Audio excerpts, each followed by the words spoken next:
berdentum.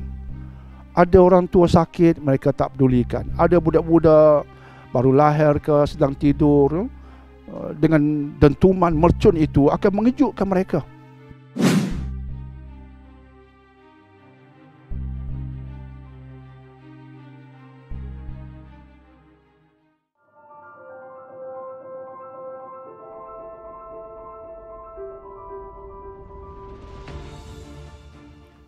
Dr. Jenny, adakah bakar mercun ni daripada budaya kita?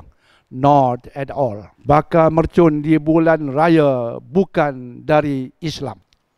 Ia bukan diwujudkan oleh ajaran Islam. Hinga-binga dengan mercun ini bukan dari ajaran Islam. Ajaran Islam mendamaikan.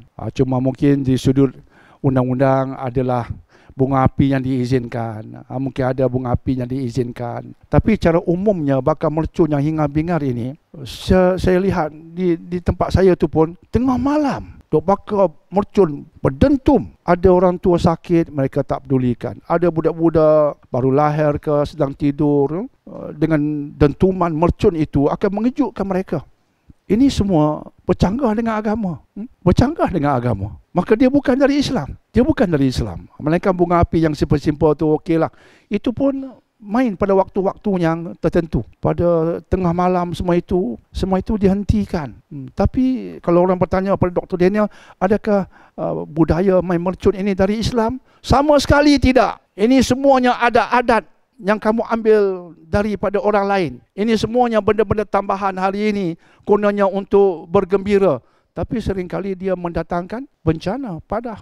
Di Kelantan, saya baca ada jari terputus, ada yang cedera muka, berapa orang sudah masuk hospital. Kesan daripada mercun. Itu padahnya. Nak happy lah kunun. Akhirnya tangisan yang kamu dapat. Jadi kadang-kadang mak bapak ni pun dia tak pantau betul. Lebih malang mak bapak pun tumpang sekaki. Anak bakar mercun, dia duk gelak sebelah. Mak bapak ni pun satu problem juga kadang-kadang. Yang tak faham agama dan tak faham budaya dalam masyarakat. InsyaAllah. Semoga benda ini kita dapat kawal lah. InsyaAllah. Dia bukan dari Islam. Tapi kita bukan anti bergembira. Boleh. Saya ulangi, bunga api yang diizinkan itu okey lah.